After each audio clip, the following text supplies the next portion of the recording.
Last week, Sudhir was saying he gets mistaken for Rishi. Rishi has said he's gotten mistaken for Pritam. It's just this very common thing that people of a certain skin color get mistaken for someone else. To be fair, right, if you look at this guy, he does look like Piyush Gupta. He does, yeah. I mean, of course, your apology also, people will shit on it. It'll still be annoying. I don't think you can come out of this positive, but it feels like you're just digging a worse hole for yourself. That's a classic trait of narcissism, right? Where people build on one untruth over another, thinking that people aren't smart enough to look through all the crap, right? Time is running out. This is your final chance to nominate a loved one to be part of a very special SG60 project that we're doing. Singapore is celebrating its 60th birthday, and Folklory, our audio service, is marking this milestone in a very special way. We'll be interviewing 60 Singaporean seniors over 60 years old to capture their life stories for our Words of Wisdom project. But interview spots are disappearing fast.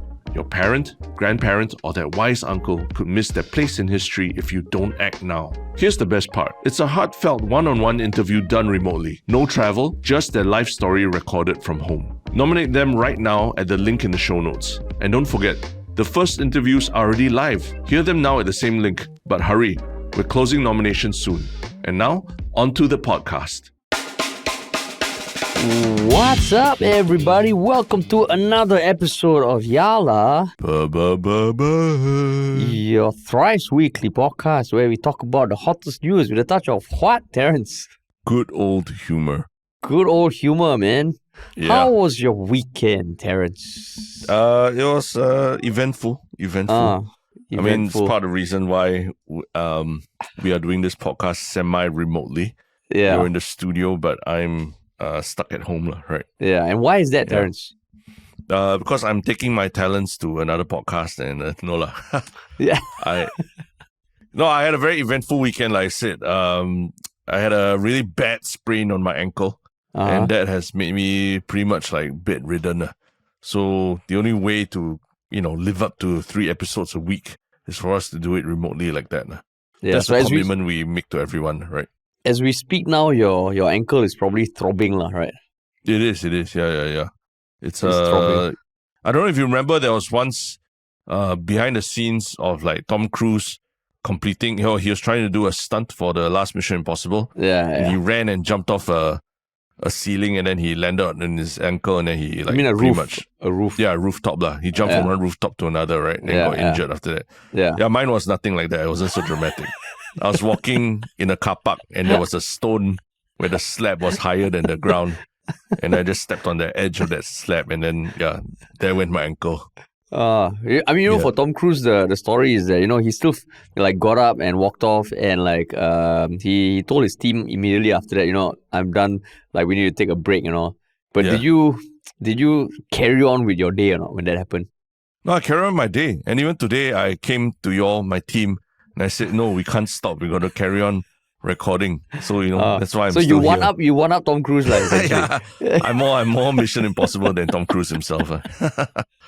Yeah, but the show must go on. So if you're watching and if you see me in the studio still looking ahead, that's because I have a TV screen in front of me projecting Terence's face, almost life size, while he is recording what he said from his home.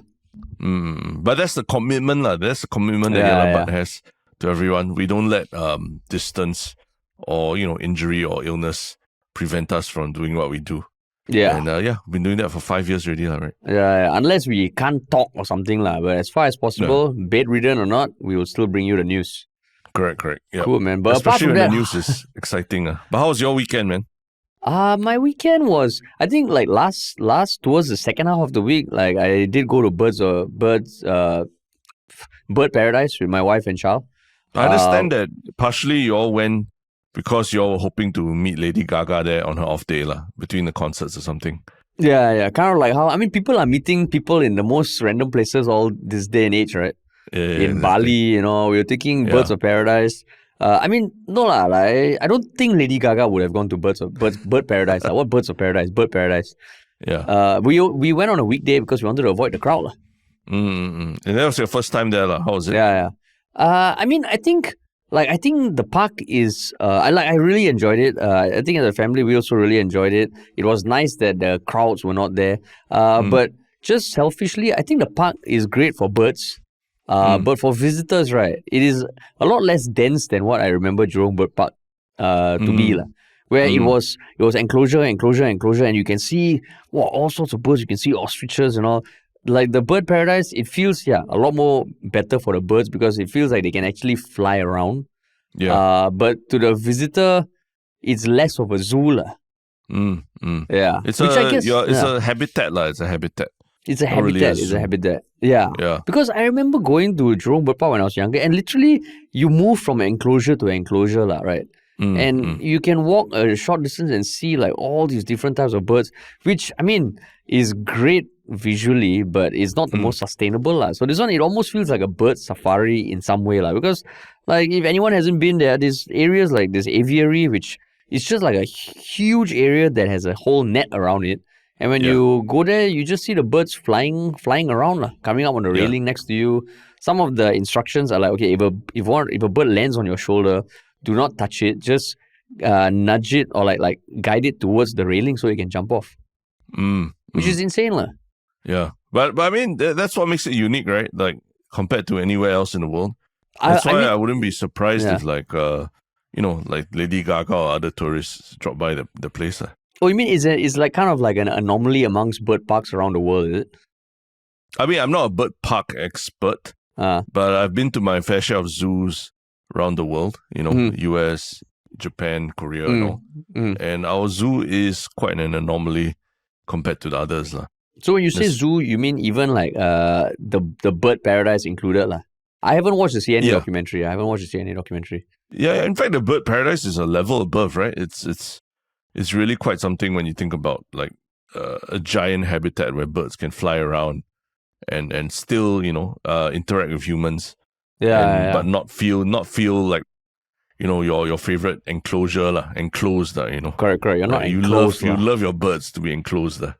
I basically reflects your personality lah, right? No. I'm just saying that this is the baseline from which we should start our understanding of what being held in captivity is like. I think the zoos and the bird parks of yesteryear are not environmentally or sustainable for the birds themselves, lah. I'm just saying, Terence, just like how you grow up, maybe you eat Happy Meal, you realize when you're older, it's not that happy, lah, because there's a lot of damage. The zoo of our time when we were younger was like the Happy Meal equivalent, lah. It's like they just force you with all these birds in such a small proximity. When you grow up, you're like, oh shit, that's terrible for the birds, lah. So Terence, I am not advocating for smaller enclosures. Before you try and like paint a brush over me. You were just saying you selfishly preferred the old version, right? I did not say I prefer, Terence. I'm just saying that the previous version, you kind of like you see a lot more birds in smaller spaces, lah. So visually, if you have a checklist, it's great, lah, but it's terrible, lah. I see. Yeah, for the birds. Okay. Yeah. But that's you didn't see any I didn't see the shoe bill. MPs. I really wanted to see the shoe bill. No, I meant any MPs or anything walking around the bird park, lah. I guess that was only before the elections. And plus, I think you saw PM Lee on a weekend, lah, right? Yes, that was a weekend, yeah. Yeah, I went on a weekday, lah. So, Yeah. so different, different. Okay. But apart from that, the weekend was hot as shit. Yeah. Yeah. It's been but hot as shit in Singapore. hot as shit. But yeah, I mean, the show must go on. We have some exciting stuff to talk about. I mean, and it's not going to be related to the elections, right? Yeah, finally, first time in a while, right? Yeah, in a while. Finally, we have some news that makes you wonder, like, what the hell is this even news? But it's interesting, it's interesting. Yeah. But before that, anything to plug, Terence? If you're new here, which I think a lot of you are, please like, share, follow, subscribe. Make sure you follow us on social media where we post clips and updates about various things we're doing, including live shows and events and things like that. And if you want to work with us, you can reach out at contact@ministryoffunny.com or just email us at ministryoffunny. Check out our website at ministryoffunny.com. Yeah, and drop us a message there. Yeah. Cool, man. Cool. Okay, awesome. So to this first big topic, which is of a Singapore-based professional who had an interesting encounter while traveling in Bali, right? But that has now exploded into more than she can handle. Yeah, Who's correct. this person? It's a certain Jenny Hucic, which I think is the way you pronounce her name, JANNEYHUJIC. And it all started on May 19th, when she posted something on LinkedIn that talked about her chance encounter with the ex-DBS CEO Piyush Gupta. So, I mean, the post and her account are no longer public for reasons which you will come to understand if you haven't already seen it in the news. But basically, it started off with, a chance encounter with the ex-CEO of DBS in the last place I expected, in bold, because that's what people do on LinkedIn as a first line, to meet one of Asia's most respected CEOs in a quiet cafe tucked in Bali, Indonesia. And then went on to describe how she looked across the room, thought she was Piyush, and she used to work at DBS. And yeah, she talked about how he was quiet, unassuming, no airs, just a quiet conviction. They spoke for a few minutes. She shared her mission to empower women through transformative travel, the kind that challenges, heals, and unlocks potential. And how retreats and expeditions have changed her. She said that, he resonated a lot with that. Over his 40-year career, he's seen how these experiences fuel women's personal and professional growth. And then the part that truly humbled her, when she told him about her upcoming all-women's expedition in Mongolia in support of the Go Chok Tong Enable Fund, he smiled and said, and I quote, "What an incredible opportunity for women of any age to step outside the office and into something truly meaningful." And then she tagged her company, Elysian Partners and Expeditions, and shared the picture of him. So that was posted on 19th May, and I myself took a screenshot of it and shared the link with our team. Just kind of like saying, okay, this is a ridiculous example of a person seeing an Indian man who looks somewhat similar to Piyush and thinking it's Piyush lah. So you saw it as a casual racism incident at first? I did, yeah. Okay. Yeah. But I know you saw it differently lah. And credit to you, your pessimism ended up being true lah. Which is, what was your first reaction? I mean, that it was a cynical attempt at LinkedIn influencing that it could be a completely fabricated exchange to get the attention of Piyush Gupta himself lah. Yeah, right. And I mean, she did get Piyush Gupta's attention because he responded saying, "Sorry to disillusion you, but it's not me." And I think it ended up getting more likes as a comment than the actual post itself, which still got, I think, almost 2,000 reactions lah. Yeah, correct. But I mean, when you saw it as a casual racism thing, were you prepared to let it go at that point in time if it just ended there lah? Was it, or did you feel like there's something brewing here? I was thinking that this is just a stupid mistake, yet another example. And I was prepared to be like, you know what? These kind of things still happen. It's 2025. Just accept it lah, that there will always be these kind of things happening. Yeah. And because right now LinkedIn, while there is some benefit, it's just getting more and more cringy lah. It's getting more and more gross. So I saw this as another, oh my God, she actually made that mistake and posted it online and tried to, make it seem like, all, reflective and retrospective, and it's stupid as shit lah. Yeah. But to me, that was it. You are a big advocate of LinkedIn also lah, right? So, how much of LinkedIn posts like this? What percentage would you say? I wouldn't say I'm a big advocate of LinkedIn. I think there is still some value, which is why I do try and post once in a while. But if you ask me what percentage of your feed you see annoying posts like this, it depends on how much you mute and unfollow people. Okay. And I become a lot more active at doing that. But I would say on any given day, even after I've kind of muted and unfollowed people, I would say 50% cringe lah, 50% cringe. But have you been? You say that there's value lah, right? Yeah. But I mean, as I think there are some people listening also who maybe have not touched or used their LinkedIn in a long time lah. What value are you talking about? What value do you get out of it lah? So the people who have not touched it and used it for a long time, namely yourself lah, Terence. Myself lah, yeah. Even though I tag you on all my posts, the value, I think, because I mean, every platform now, they got their own users, right? If you want non-stop barrage of info, you go to X. If you want kind of videos that have long form stuff, you go YouTube. If you want Reels, TikTok, they all serve different purposes. LinkedIn, I think there are still people who are very successful as entrepreneurs or certain industries that maybe didn't grow up in the social media generation, and maybe who aren't about the sexy TikToks or sexy Instagram videos or, like very stylistic photos, but just have stuff to share in terms of things they're working on, things they're problems they're facing, new developments in tech for something, for example, that they've come across, and they're just sharing it, and you can find value lah. So like the people whose podcast I listen to, actually on LinkedIn, some of their content is pretty good as well. I see. Yeah. So that's why I think anyone, if you can find value in a podcast, but seem to swear off LinkedIn, I think you can find similar kind of value on LinkedIn just in text form. Got it. So that's where I see some value lah. Okay, but then when people see news like this of this Jenny person and what she's done, right? Do you think it's basically a really bad advertisement for what LinkedIn is? Oh yeah. It's like the whole LinkedIn lunatics kind of thing. Yeah. Because I mean, admittedly, like you said, I don't use it a lot, and part of the reason is I'm not as diligent as you are in like curating stuff lah. For me, it's like I just want to. If I'm on a platform, I just use it as it is. If I don't like it, I skip it or whatever lah.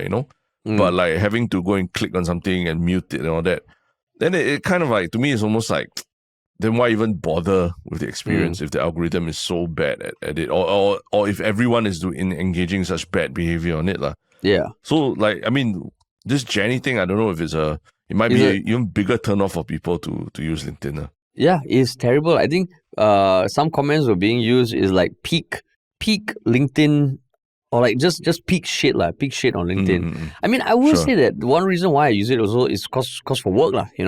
If you're meeting people who run their own companies and doing stuff like, let's say even GE, like there was one post I posted just linking to all the interviews we did with the candidates.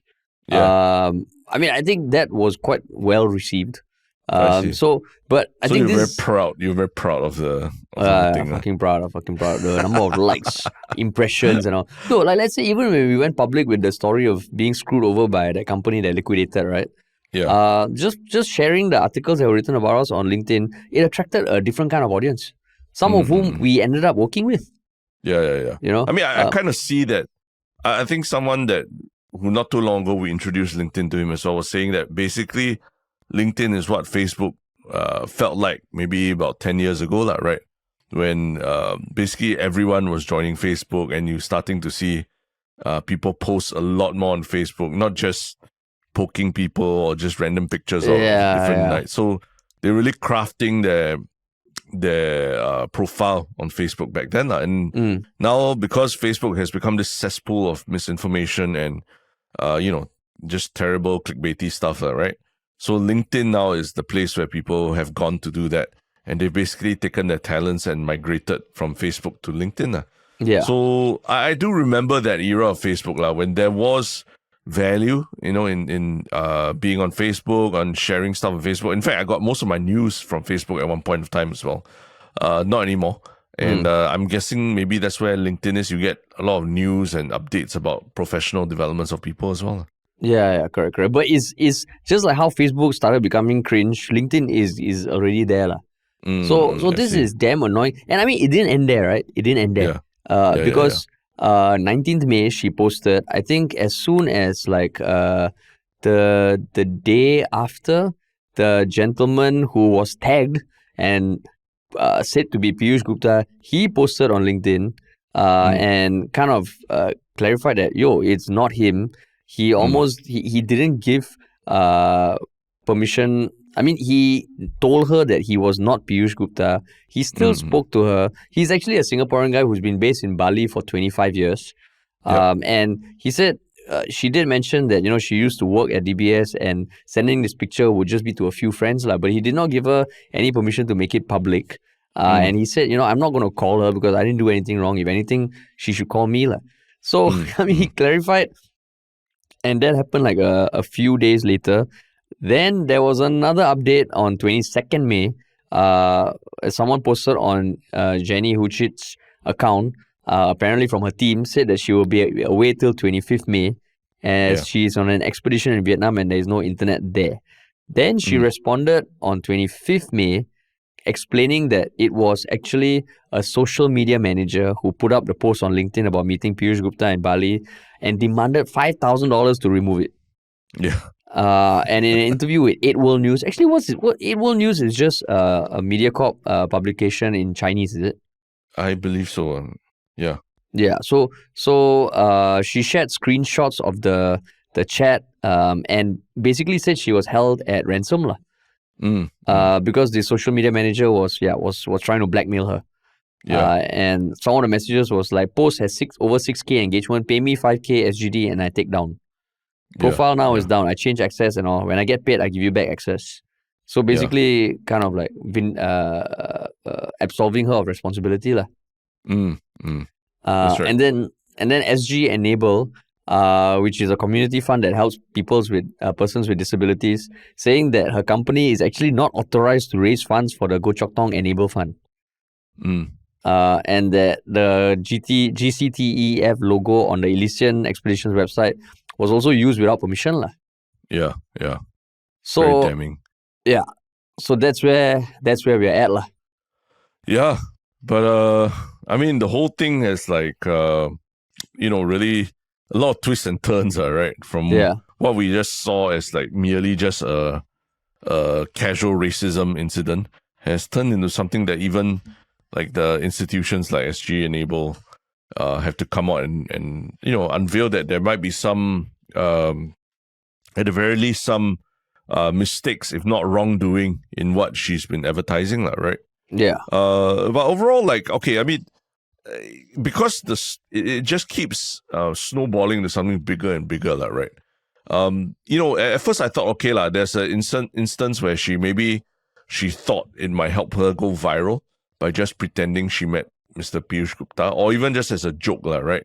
And she might be doing what you were talking about parodying the cringe TikTok posts that are out there, right? Cringe she LinkedIn. Might be, cringe LinkedIn. Yeah, LinkedIn, sorry, yeah. She might be just parodying those cringe LinkedIn posts, and she's basically wink, wink, are you part of the joke, and do you understand the joke that this is not actually Piyush Gupta, right? And the idea is it's a bit like, remember you were talking about the Timothée Chalamet lookalike contest in New York, right? Yeah. Where some people organized a Timothée Chalamet contest and Timothée Chalamet appeared, right? Yeah. And it was overall a very positive thing that halfway across the world, you were saying like, oh, this is such a nice thing and everything. It was your one Shiok thing, I believe, right? Yeah. So do you think like there was any intent in that direction that she was trying to do? I mean, so basically now, I think the general sentiment is that this freelancer thing is a fake story lah. And she's kind of like trying to dig herself out of it with some sort of fake stories like this lah. But going back to, let's say if she did think that, I'm going to play with the idea of like tagging someone who's not actually Piyush Gupta, but people will look, and then if Piyush Gupta clarifies, wow, there's a win, right? Yeah. Then, I mean, like, then she's an ignorant idiot lah. Why do you say that? Because, like, it still happens to me, right? Like, okay, I get mistaken for Kishan from Wa Banana, right? At the end of it, what are we? We are like two Indian men in their 30s / 40s who have like a head of hair, brown, somewhat brown skin, don't necessarily wear specs all the time, and some facial hair lah. Yeah. And I mean, he's more abang muscle and all that, fitter like that. But in like baggy clothes and all, it's hard to tell the difference lah. But people still mistake me for him, right? Sure. Last week, Sudhir was saying he gets mistaken for Rishi, right? Rishi has said he's gotten mistaken for Pritam. So it's just this very common thing that people of a certain skin color get mistaken for someone else lah. And maybe it happens more for minorities because there's just less of us. Like if you were in the US, I think, or a country where the Chinese ethnicity is not a majority, it might happen. And I mean, it might still happen to you now lah. Yeah. I don't know whether it happens to you. But there is that thing that everybody is familiar with, like, just because I'm like this, you think I'm like someone else. So if she was using that as a mechanic to go viral, right, then I think that's damn stupid. because inherently that is the a form of like casual racism, right? Thinking that just because this guy is like balding, has a black and white pepper beard, glasses, he's Piyush Gupta. Well, maybe she doesn't see color, Harish. Everything to you is about race. Maybe it's just she sees the, balding, glasses, beard, and that's Piyush Gupta. It's not so much about his skin color and all. Okay, so to be fair, right, if you look at this guy, he does look like Piyush Gupta. He does, yeah.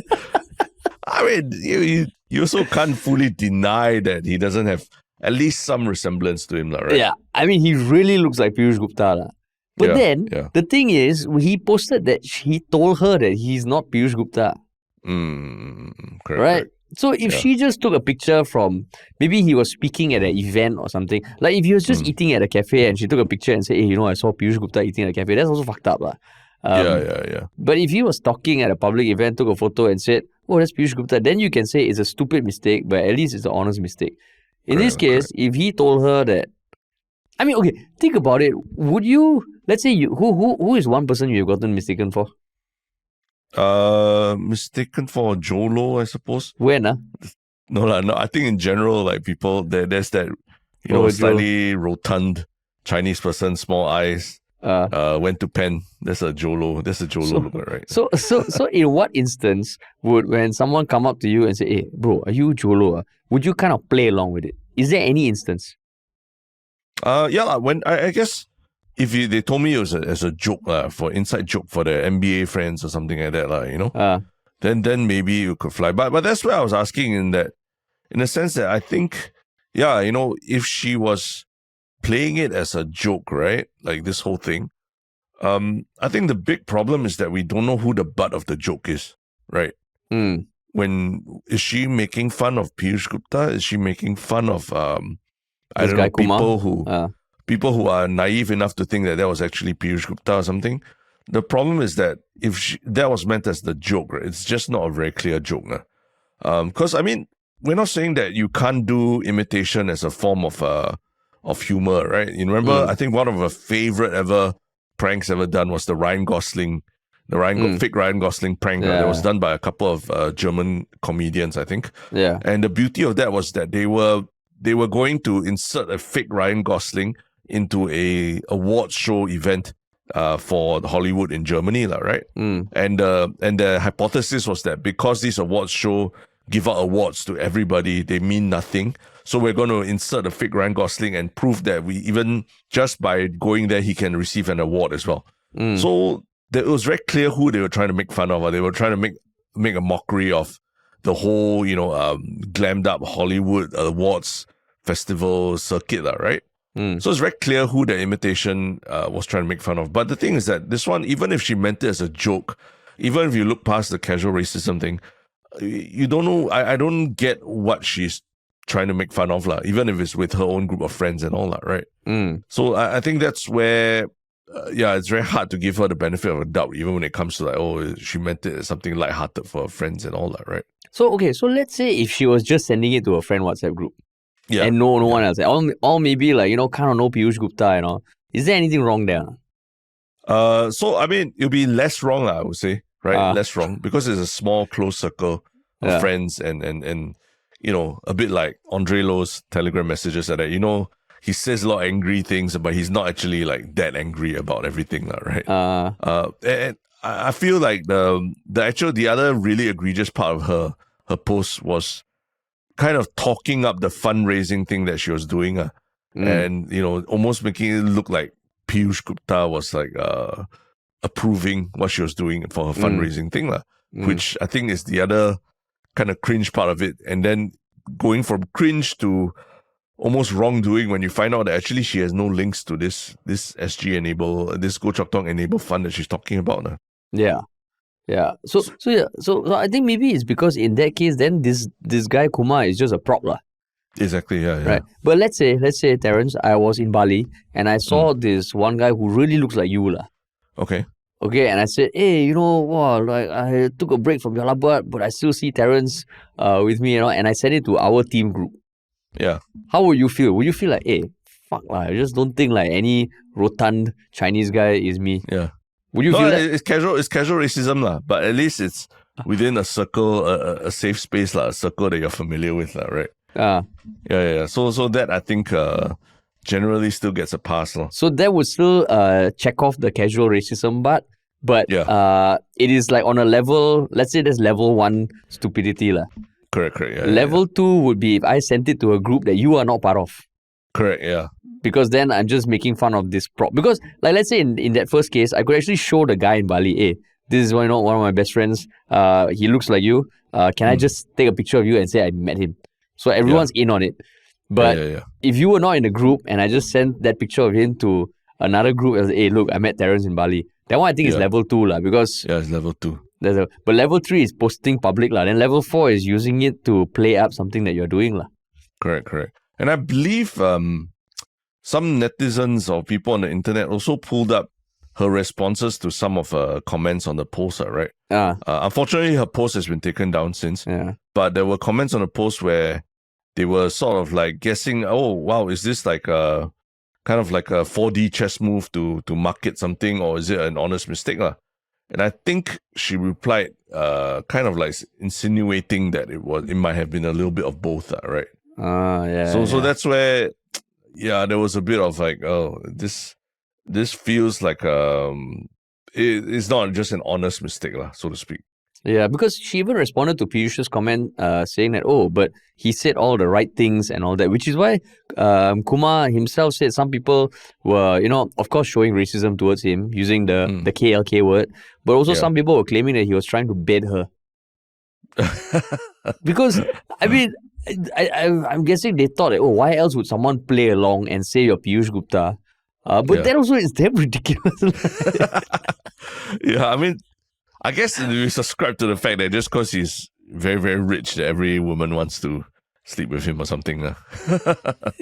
So I mean, and this whole thing, right, it just, like, right now the latest excuse is that she outsourced it to a Filipino freelancer. But then the response on that post, it felt like she was typing it.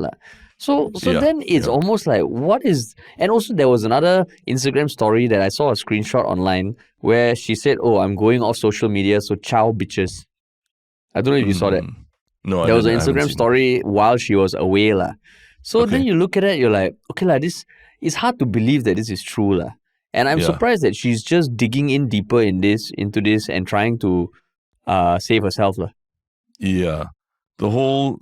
I mean, people even thinking about the how plausible is it that you're paying $1 for a like to a freelancer, because that's the ROI on that dollar is very, very low, right? Getting a like and getting 5,000 likes or whatever, the ROI on the dollar is very, very low. So it's kind of, why would you pay that kind of money to somebody? But if you did, maybe that's why maybe if there is this social media manager that wants to sabotage you, they could possibly say that, hey, I posted something negative and it got a lot of engagement, but you still owe me money, . So in that sense, if you take what she says at face value, given that the post at 5,000 likes and they wanted $6,000, pretty much that's what she agreed to pay, right? Yeah. So I mean, like, but do you think net, right? Because there's the saying that no publicity is bad publicity. You think net got benefit for Elysian Expeditions or not? Because I mean, I've seen their website. I kind of know what they do now. It's all women tours. I mean, it feels like it's filling a gap in the market. You think net got positive or not? The spikes to the websites. Correct, but it's all... Right now, the sentiment's all very negative, right? Because it could be casual racism. It could be trying to, misuse the name of a charity to raise money. Everything associated with it just feels very negative. LinkedIn lunatic. There's almost no positive aspect or no positive that you can spin out of this, right? I don't see it as like a... I mean, for example, like some of the opposition politicians during the GE, they were singing songs and, a lot of those things went viral. And some of them have now parlayed that into influencer marketing, like Samuel from the Look Left, Look Right. Yeah. He's now promoting products as well, while singing his Look Left, Look Right song. Yeah. So, those are like, I would say, those are not as negative as what Jenny has dug herself into. Lah. So it's hard to see how net this can be a positive for her or her company. What do you think? Yeah, I think so also lah. I think so also. But then I'm just thinking like why would she still try and like spin this stuff? I mean the rule of the internet, right? If you fuck up, you just shut up for a few weeks. People will forget. Yeah. You even just come out with an apology, people will forget. Because now the other spin-off thing is like if you Google, I mean if you search her name on LinkedIn, right? The next level of cringe, the secondary cringe, is people writing long posts dissecting this topic. lah. And of course, people will say, isn't that what you're doing on this podcast? But I mean, we cover news in general, right? But now every mother, father, son has a opinion on this on LinkedIn and they're sharing their thoughts. So this is like the consequential cringe. Yeah, exactly. And it's very annoying. So yeah, this is a terrible ad for LinkedIn. I mean, I have nothing to gain if LinkedIn gets bigger or more users, but it's just very like icky. Like why someone would think that this could work, and then why she would think that people might fall for this stupid attempt, lah. Yeah. And of course, now I see people on LinkedIn using this format to declare like love for their other partners who are on LinkedIn. It's damn gross, lah. Have you seen that? It's damn gross.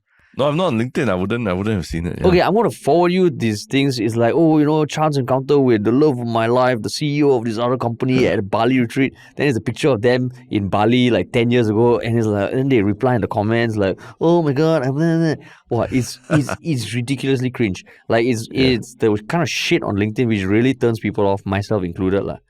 Yeah. I mean, that's why you're addicted to LinkedIn, right? I'm not addicted.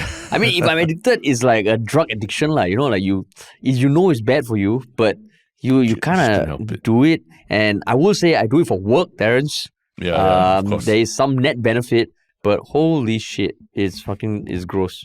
Yeah. So I mean, you're saying that you don't know why she's doing this doubling down. Like, so you're thinking that she should just hunker down and just give an apology or something like that, lah. Yeah, I mean, even if you don't want to, I mean, you can, of course, your apology also, people will shit on it. It'll still be annoying. I don't think you can come out of this positive, but it feels like you're just digging a worse hole for yourself, lah. Yeah. And yeah, that's where I don't understand the logic there, lah. Yeah. But that's where I think some people online were pointing out that's a classic trait of narcissism, lah, right? Where people build on one untruth over another, thinking that people aren't smart enough to look through all the all the crap, right? And so that's where it's boggling, lah. Like how the hell can they not see this? It's boggling, but I have worked with people who are like that before, lah.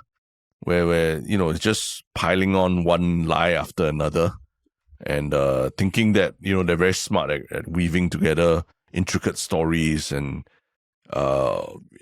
fabrications that the whole office will not understand, will not be able to see through in one stroke, lah.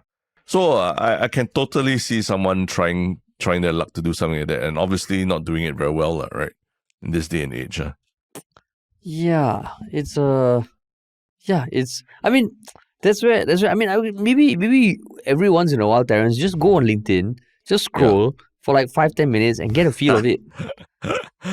If I'm feeling that I need some cringe in my life, I'll do that. Yeah, you need some cringe because it's one of those things, right? Like you go through something, it makes you appreciate life without that something. So every once in a while, go on LinkedIn, get cringe the hell out, go off, and you'll feel better about yourself. Yeah. I'll try that next time. Yeah, it's terrible. Terrible. Yeah. But speaking of cringe, right? Not only on LinkedIn has there been cringy behavior, there have been other places where there's been cringy behavior from Singaporeans as well, right? And this place is none other than a place that was discussed a lot during the election and all. It's actually in Taman Jurong, right? Yeah. And what happened that made people cringe? There was a free vegetable and fruit distribution event known as Share a Pack that was held at Taman Jurong Community Club on May 7th and May 21st, 2025. But what happened was, right, they could they issued queue numbers. Sorry, they did not. Oh yeah, so they started issuing queue numbers, but even then, right, it ultimately evolved into the queue being just a series of inanimate objects queuing in line, which included Yeah. chairs, trolleys, boxes, and if you look at the picture, it's nuts lah. It was so ridiculous to the point that the CC cancelled the remaining share a pack events because of like how ridiculous this queue was. So basically, Yeah. there was a massive queue of trolleys, chairs, and boxes with no one else inside. Some domestic workers will also show up on behalf of their employers, and it's in the end it got cancelled. So people who regularly collect these fruits and vegetables at the drive, like the lower income folks who need it, they are going to miss out. Yeah, correct. Yeah, but why did you want to talk about this, Terence?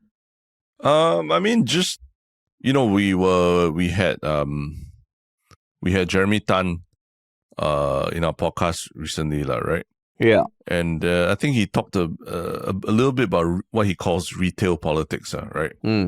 The politics of distributing goodies and all that to people to get their votes and things,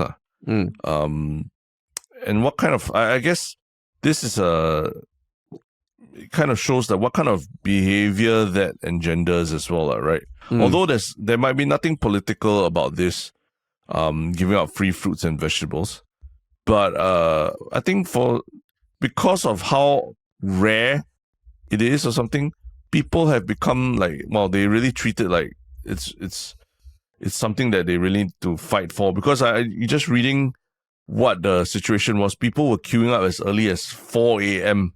to queue up for a distribution session that was supposed to happen at 2:30 p.m. Right? Yeah. That's 10 hours in advance.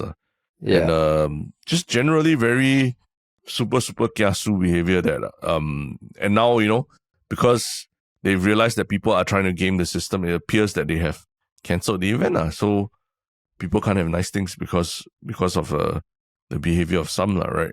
Yeah. And that's generally quite a sad thing. But for you, like, what do you feel? I mean, okay, so at the end of the day, right, like, of course, when I look at it, I'm like, wow, this is damn terrible lah. How can they do this kind of stuff? It's damn sad, like all this kind of thing gets cancelled because of this behavior. But at the end of the day, it's still orderly queue lah. I mean, it's probably the most orderly queue lah. You won't imagine fights breaking out. Okay. Because it's just trolleys, chairs, and boxes lah. Yeah. So is it really that bad? Because I mean, if you think about it, a queue, there's always a start, where there's no queue and then open up, people start queuing, right? In this case, it just happened like 10 hours earlier lah. Yeah. But I mean, it's do you think that they should put some rules like if you want to queue for it, you have to queue for it in person. You can't leave things in the to queue on your behalf, because I think that's what they probably do for like whether releasing concert tickets or the latest iPhone launch or things like that, right? Where if you want to queue for it, it has to literally be a person. It can't be an avatar of you, right? Do you think that they should put in some rules like this? Yeah, I think they should. But then, what if they get people to just show up in place? Yeah, exactly. So I think like for the iPhone launches and all, sometimes you hear of people paying for someone to queue in their place, right? Have they clamped down on it? I'm not sure whether they clamped down, but at least in that instance, someone has to be there, right? Regardless, and you have to pay someone to be there. Because I think ultimately I think what's infuriating about this, like the picture of this queue, is that it's just like you said, that some people could actually really use the giveaways, but they got to contend with people just putting their shoes or putting their trolleys there and disappearing for a number of hours, and then ending up without the item because that person choked their place in queue. But then how is that different from like chopping a table at a food court? Good question. Because, people just put an inanimate object there, but socially is accepted. Correct. I know in the past, like when you were on your moral high ground and all, you'll be like, no, I don't want to choke. I want to be the person that sits on the table here while you all go and get your food. You all go and get your food. I will guard the table because I don't believe in chopping. Yeah. Right. That was when you were on your moral high ground. Since then, you have, come down a few steps. And you also partake in the use of inanimate objects to choke the table. Correct. Yeah. So what's the difference? I guess the difference is that we're not waiting 10 hours to get the food. Essentially, a lot of times we just eat and within half an hour we're gone already, right? We don't linger around or sit there chatting or playing mobile games or anything, right? So just knowing that, we're here to do our business quickly and leave, that's fine. But then in this instance, they are putting it there for 10 hours at a time, So if it was like a 15-minute thing, like someone's in the queue, for 15 minutes, peace out, and then come back.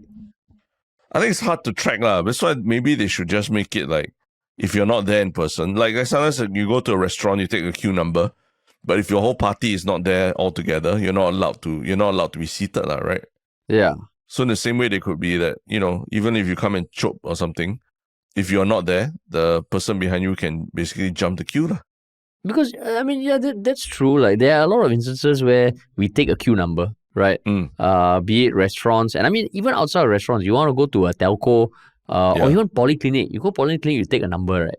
So in this case, when the organizing team said that the issuance of queue numbers have not stopped instances of chopping and queue cutting, queue cutting, even then, so this is where I feel like, what's missing here? In every other instance where people take a queue number, including polyclinic, where a lot of Singaporeans, high income, low income, will go, these sort of things don't happen. So in this case, when you're issuing the queue number, why is there still another queue that happens? Exactly. Because if there's a queue number, then they just call the queue number. Right? Not sure, unless they're queuing up for the queue number. Cannot be right. It could be. As in, the queue numbers are issued only at like 2:30 p.m. or something. So they're queuing to be the first in line to get the queue number. The distribution session was held at 2:30 p.m. So that's where it feels a bit, maybe something's missing. Because if they are putting the queue numbers, why is it still resulting in this sort of thing happening? Like, if there's no queue number and it's really first come, first serve, then this could happen. Unless this is the queue number for the queue for the queue number, which is ridiculous. Correct. So, when you've gone for your Meet the People sessions and all, has there been, how are queue numbers handled? Same thing. You go there, you line up, and then you get a queue number. Then you go to the table where the person manually writes down your case, or at least how it is at my MPS. Because I think they might not be consistent across every MPS. But yeah, the queues it still takes a while, but it just goes on. Yeah. So, I don't know, maybe there's something about the system that they can tweak. Maybe using technology or something, like getting people to book online or get queue numbers or something online, or with or one of the apps or something. Because it feels like a waste that they had to cancel the whole thing because of the chaos that ensued from the queuing. Yeah. So that's why it feels like, them sets, if they have to cancel it, because the other people might actually need it. Exactly.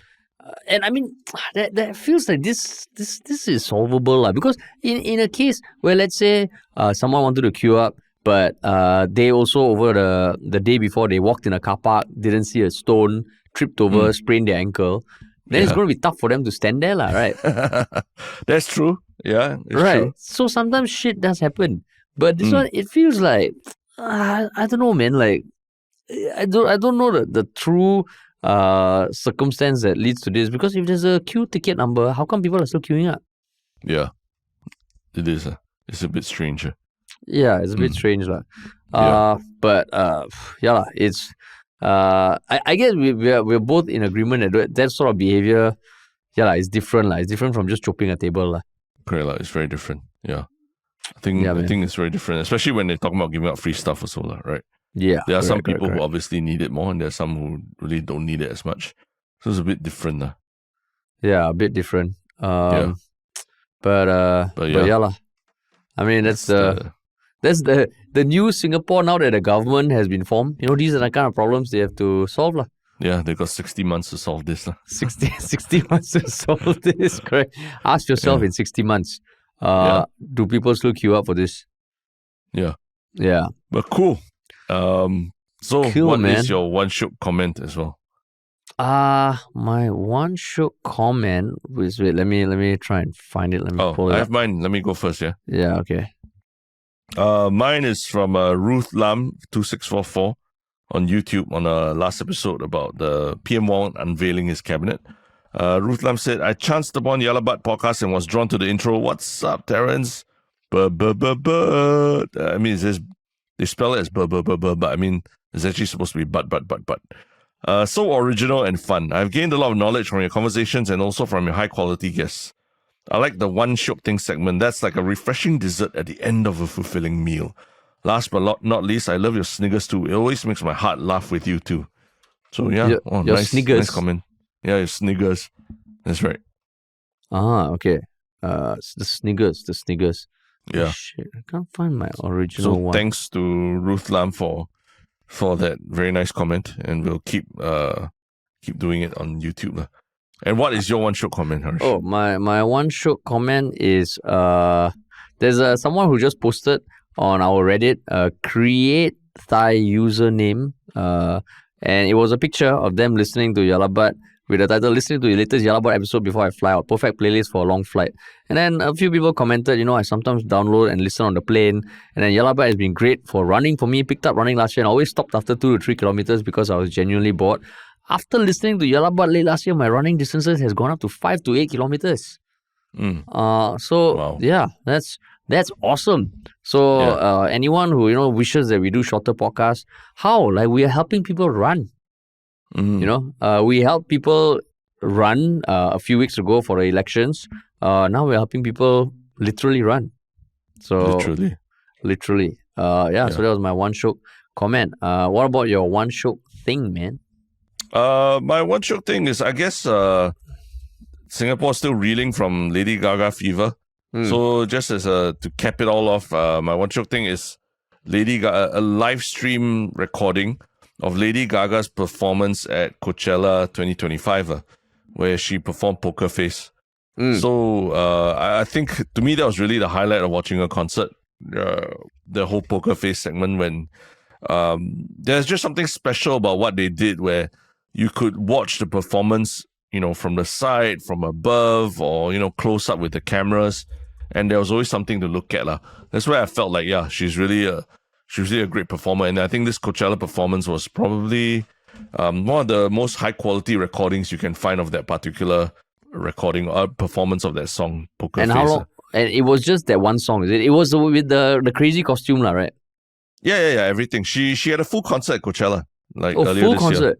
year. Yeah, a month ago. So this was cool because they really filmed it as as cinematically as possible, and you could see the stage and how intricate the whole setup was from multiple angles. And I mean, all the basic description of what it was like a chessboard dance-off between two different groups. It's just a very cool setup. So check it out. Cool. My one Shiok thing is certain audio clips. So the context of this is one thing that my wife and I have started is, because when our kid is at home and all, right, we've created a playlist on Spotify that is not songs, but it's just like cool speeches and cool stories told via audio. So got some classics, but one thing that we added was something that I didn't even know existed. It's a monologue from Sir David Attenborough from the A Life on Our Planet documentary, which is a documentary that came out in 2020. I haven't seen it yet, but there is this thing called his witness statement. And there's a certain clip on Spotify which is from the official motion picture soundtrack. It's called This Is My Witness Statement, and he reads it in a way that only he can. And is I'm David Attenborough and I'm 93. This is my witness statement. I've had the most extraordinary life. But it's pieced together with such beautiful music. It's like 2.5 minutes long, and it's just kind of like talking about how we need to take action, and that if we take care of nature, nature will take care of us. So you listen to it, you're like, wow, this is damn inspiring. And it has that same feel when you watch like a David Attenborough narrated documentary about the amazingness of our planet. And then, after going to Bird Paradise last week, I listened to it. I'm like, wow, I'm such an environmental buffer. Yeah. No, but... So this one was a witness statement. He calls it his witness statement that talks about how... Because I think the documentary... Life on Our Planet talks about life on our planet, but also his life on our planet. I see. And he was 93 years old when that came out. I think now he's 99. He just turned 99 in May. And this is his witness statement talking about his life and how it is only now he appreciates how lucky he's been enough to spend his life exploring the wild species of our planet. He's traveled to every part of the globe. So it's not too long. It's just but it's a call to action for people to, do something to prevent the collapse of our civilization, prevent extinction. But it's just read in a very, if you look at it, you're like, wow, we need to take care of Mother Earth. You listen to it with the music and all, wow, it's damn show. Your one trip to Bird Paradise turned you into a liberal, bleeding heart liberal. Then now I'm indoctrinating my kid also. Because we played in the hall and all for her to listen to it. And it's just, it's nice. It's nice. It's very nice. David Attenborough. And I think that playlist has a few other excerpts from that documentary. Okay. Cool, man. Cool. All right, Terrence. Hope your ankle is not throbbing as much as it was. Yeah. Hopefully the next one we can do it in the studio. Yeah, hopefully. Not have it be remote. Yeah. Hopefully. If not, we have this set up. Yeah. We're ready to go. Okay, cool. Thanks for listening, everyone. Remember, follow us on YouTube, Spotify. Leave us a review on Spotify. I think we're at like 1,400 reviews. Just leave us a rating. That would be great. Follow us on Instagram, TikTok, and social media because we post more clips there. Reddit, if you want to join some very engaging discussions. I think we're almost at 6,000 on Reddit, which is great. And if you want to work with us, email us at contact@ministryoffunny.com or just check out ministryoffunny.com. Solid. All right. Thanks for listening, everyone, and we'll talk to you all very soon. Peace.